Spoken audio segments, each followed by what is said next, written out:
एक permanent scar और 326 के अंदर धरे जाओगे? बिल्कुल। भारतीय न्याय संहिता जो कहती है उसके अकॉर्डिंग सिर्फ और सिर्फ फ्रैक्चर हो जाना, हड्डी का टूटना या फिर डेंजरस टू लाइफ, सिर्फ इसी को गंभीर नहीं माना जाता है। एक भारतीय न्याय संहिता का सेक्शन 116 का एक क्लॉज ऐसा भी है कि जिसमें अगर चेहरे पर या सिर पर किसी भी तरीके का परमानेंट डिसफिगरमेंट हो जाए ना, तो उसे भी गंभीर माना जाता है।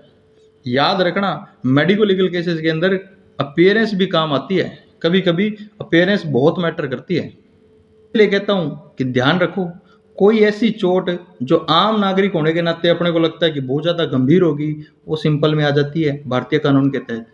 और कोई ऐसी चोट जो अपने को लगे कि बिल्कुल सिंपल सी लग रही है, भारतीय कानून के तहत वो गंभीर में आ जाती है। तो इसलिए कानून का ज्ञान होना चाहिए।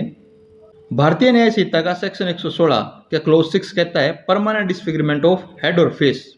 इसमें क्या है, जैसे कि नाक कट गया, कान कट गया, चेहरे पर स्कार आ गया, होठ कट गए, किसी भी तरीके का विद्रूपीकरण बोलते हैं, किसी भी तरीके का डिसअपेयरेंस, जो इसके अपीयरेंस खराब हो जाए।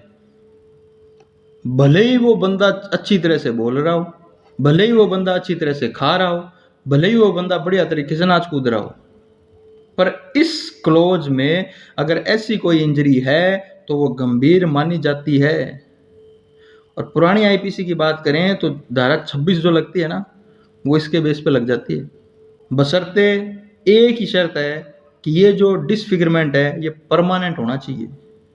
और जब भी आप लोग एमएलसी बना रहे हो और जब रिपोर्ट देते हैं, इस बात का ध्यान रखना कि इंजरी को सेक्शन 116 के किस क्लॉज के तहत फिट करके उसको ग्रीवियस देना है। और भी मेडिको लीगल फैक्ट्स अगर जानने हो तो चैनल को लाइक कर लेना, फॉलो कर लेना, सब्सक्राइब कर लेना और शेयर करते रहना।